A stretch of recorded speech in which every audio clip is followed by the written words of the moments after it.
నా పేరొచ్చి మాధవి అండి. మేమిప్పుడు ప్రెజెంట్ తాడేపల్లిగూడెంలో ఉంటున్నాము. నాకు ఇద్దరు పిల్లలండి. 8థ్ మంత్ వచ్చేస్తుంది, 9థ్ మంత్ వచ్చేస్తుంది. కూర్చోవట్లేదు, పాకడం లేదు సరిగ్గా. అలాగే టీత్ కూడా తినకి 13థ్ మంత్ దాటిన తర్వాత వచ్చినాయండి.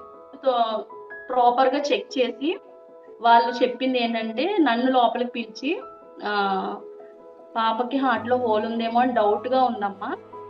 సర్జరీకి ముందు చేస్తారు కదా కొన్ని స్కాన్స్ అవి. దానికి తీసుకెళ్ళి అల్ట్రా స్కాన్ చేశారండి. అల్ట్రా స్కాన్ చేసినప్పుడు ఇంకొక షాకింగ్ న్యూస్ ఏంటంటే మాకు ఈ కిడ్నీ ప్రాబ్లమ్ బయటపడింది. కాకపోతే ఓపెన్‌గా చెయ్యాలమ్మా సర్జరీ అని చెప్పారు. హుహు. మాకిక్కడ హార్ట్ హాస్పిటల్‌లో చెప్పింది కూడా అదే ఓపెన్‌గా చేయాలని. ఒక ఆడపిల్లకి మనకి తెలియనిదేముంది, ఇంకా ఫ్యూచర్‌లో చాలా ఉంటాయి కదా! అన్ని స్టిచెస్ అయితే ఏంటి పరిస్థితి? అందులోకి చిన్న పిల్ల 4 ఇయర్స్ 2 ఓపెన్ అయితే తట్టుకోలేదు. ఇక్కడ ఏంటో తెలీదు. విజయవాడలో ఎలా ఉండాలో తెలీదు. మనకెవరు తెలిసినోళ్ళు లేరు. నాకా హ్మ్. అంత నాలెడ్జ్ లేదు, అంత ఏజ్ లేదు. వీళ్ళిద్దరు చూస్తేనేమో ఏజ్డ్ పర్సన్స్. హ్మ్.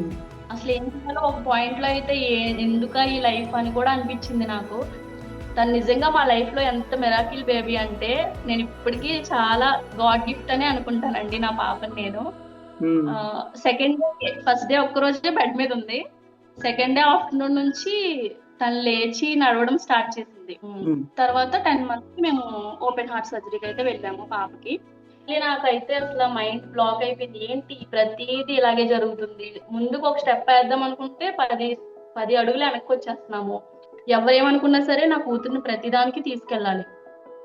ప్రతి దగ్గరికి తీసుకెళ్ళాలి, బయటికి తీసుకెళ్ళాలి, అన్నీ చూపించాలి దానికి. లైఫ్‌లో అన్నీ ఉండాలి. హ్మ్. వాళ్ళకప్పుడు తెలీదు ఈ స్పీచ్ థెరపీస్ అన్నీ తెలీదు. వాళ్ళకి తెలిసిందేంటి ఇలా చేసేవాళ్ళందరూ పిచ్చోళ్ళు. హ్మ్. సో, నన్ను లిటరల్లీ ఫ్యామిలీలో కూడా చాలా మంది అన్నారండి, పాప పిచ్చిది, ఏం తెలీదు. చిన్న చిన్న విషయాలకే బోల్డ్ డెసిషన్స్ తీసుకునేవాళ్ళు, నెగెటివ్‌గా ఆలోచించే వాళ్ళకి కొంచెమైనా మోటివేషన్ ఇవ్వాలి మన జర్నీ ద్వారా అని నేను మెయిన్ సోషల్ మీడియాలోకైతే రావడం జరిగిందండి.